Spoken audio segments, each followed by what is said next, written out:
welcome back to another episode from the Board Game Man. My name is Jamie Cloninger, but today we're going to be looking at a dice game called Qwixx.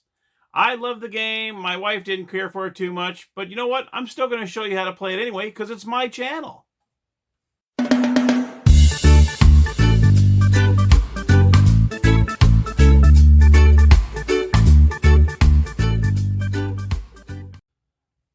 Hello everybody and welcome to the Gamer's Table. Let me show you how to play Qwixx.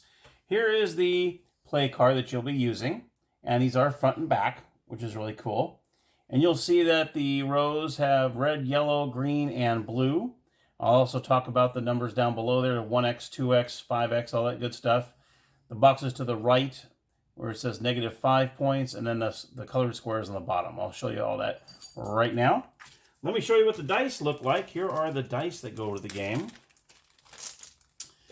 Comes with 2 white dice, yellow, green, red, and blue, which corresponds to the colors that are on the score sheet.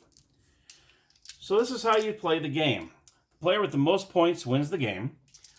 Say player 1, we'll do player 1, then player 2 will be on the back side. We'll do it that way. That way I'm not wasting some more score sheets. So what I'm going to do is I'm going to roll the dice. First thing you're going to look at are the white dice. These are called the community dice, okay? So what happens is you're going to say community 8. Every player is going to look on their play card to see if they can use the number 8.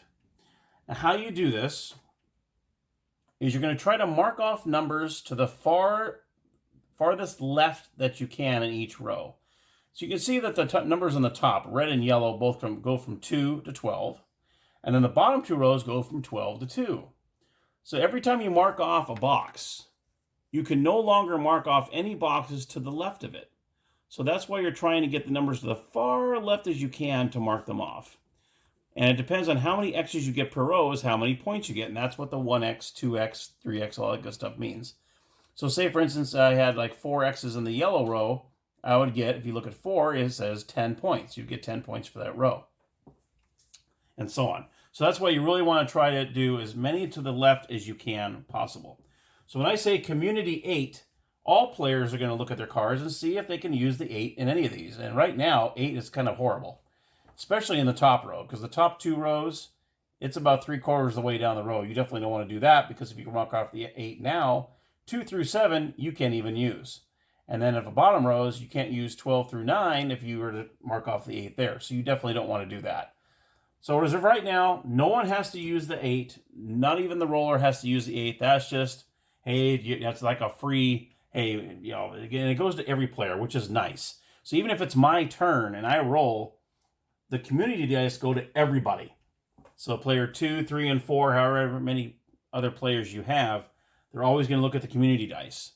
And then the player that rolls it starts to look at all the different dice to see if there's another number he wants to cross off. So if you use the number in the community dice, the roller, you can also do a second number if the dice correspond to what a number that you want on here. Let me show you how that works.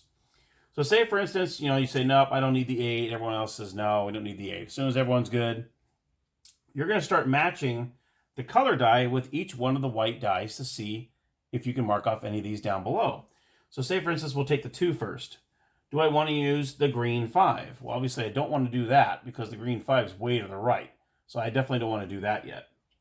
Let me take the red. Do I want to use the red 6? Yeah, it's a little ways down, almost halfway down. I don't really want to do that either.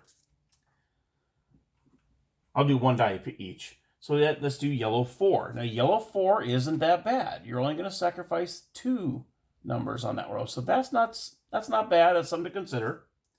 Or do you want to go blue 5? Blue 5, no way, no how. That's all the way almost to the right. That's about 3/4 of the way down. You definitely don't want to do that. Now you're going to match them with the 6. So you got a red 10. That's all the way down here. You definitely don't want to do that. You have a yellow 8. That's about halfway through. You don't want to do that. You want to use a green 9. Well, I'm sacrificing 3 numbers there. It's kind of early in the game. I don't know if I want to do that yet. And then you have a blue 9, which is the same boat as the green. Now, the best thing we saw was the yellow 4. So say he's going to go, okay, I'm going to go ahead and do the yellow 4, because that's the farthest to the left. And it's not that bad. So you're going to do is you're going to put an X in that yellow 4. just like that. Okay?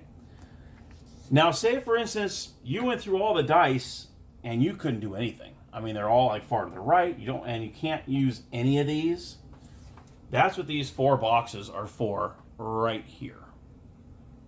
These 4 boxes, it's minus 5 points for every time you do that. So say, like I said, for instance, I went through all the colored dice. I just couldn't mark any of these down. What you'll do is you will put an X in the first box of 4. Okay? And at the end of the game, we'll calculate that in. So that's what happens if you can't use any of them. Okay? But for instance, so this instance, we'll do yellow 4. We're good to go. And then player 2 will roll their dice. Player 2 rolls. Immediately always do the white dice first, both of them. Community 7. All right? So all the players are going to look at their cards, see if they want to use 7 for anything. Right now it's early in the game. Does player 1 want to use the 7? Well, he can on the yellow roll if he wants to sacrifice that 5 and 6. And I don't know if you want to do that or not, because then that's 4 squares you won't be able to use. 2, 3, 5, and 6. And like I said, the community dice you do not have to use. And any of the other players do not have to use it as well. It's like a free, a free roll. So player 2 is going to say, nah, I don't want to use 7, because he has nothing on his scorecard, and 7s are right down the middle on all 4 rows, so you definitely don't want to do that. So he's going to do the same thing. Blue 7, no, that's right in the middle. Red 9, that's way down here, so I know that's definitely out. Green 5, that's way over here, that's out.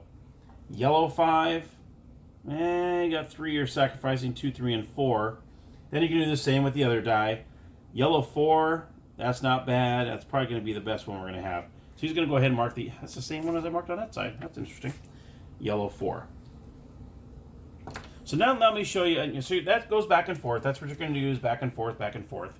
Now, as soon as you have a minimum of 5 marked off in a row, so let's just say this happens. So say the player, you're going around and you have a minimum of 5 in that row. Now you have the option to lock out the row, and that's what these last 2 numbers are for. You'll see a little box that goes around it, and on the top it says at least 5 times, or 5 X's. That means you have to have at least 5 a minimum of 5 X's in this row in order to close the row out. Now, how you close the row out is you must have a yellow, in this case the yellow, you must have a yellow 12. Just like red, you'd have to have a 12. Green and blue, you'd have to have a 2. And a minimum of 5 in that row. So say you're rolling and you get that yellow 12. Say you get the 6 and you 6, you're like, boom, heck yeah. What you do is you're going to mark off that 12, and you're also going to X out the lock symbol. Just like that, okay? That means that yellow is now locked. So what you'll do is when you're counting your score, you're going to go 1, 2, 3, 4, 5. You're going to count the X for the 12 and the lock. So you're going to have 7 for that. And you look down here, 7 X's is 28 points. Now what also happens when you lock out a row, yellow is now locked out for all the players.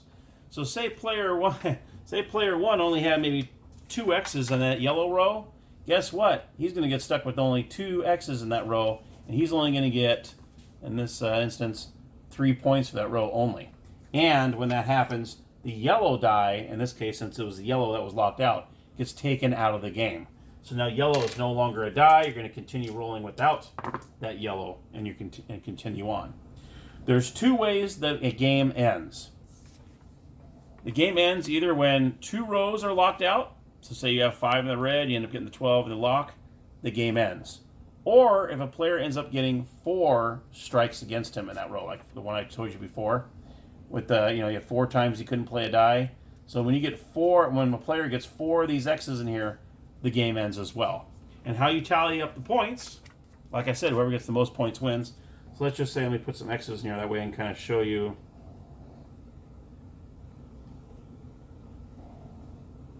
Okay, we'll do that. So for player 1, or player 2 I should say, as you can see here, as the game ends, we have 3 X's in the red. All right. So what you're going to do is you're going to look down, and it looks like 3 is 6 points. So in the red square, you're going to put 6. Yellow, he's got 1, 2, 3, 4, 5, 6, 7. He's going to get 28 points. So 28 goes in the yellow. Okay. Green has 1, 2, 3, 4, 5. So he gets 5. That's 15 points. So you're going to put 15 in the green. Blue, he had 3 X's, which means he had 6. And he had 1 strike against him, and that is -5 each time you did that. So you're going to see what it already has the minus there already. See all these are pluses? The minus, so that goes towards that. So you're going to put 5 there.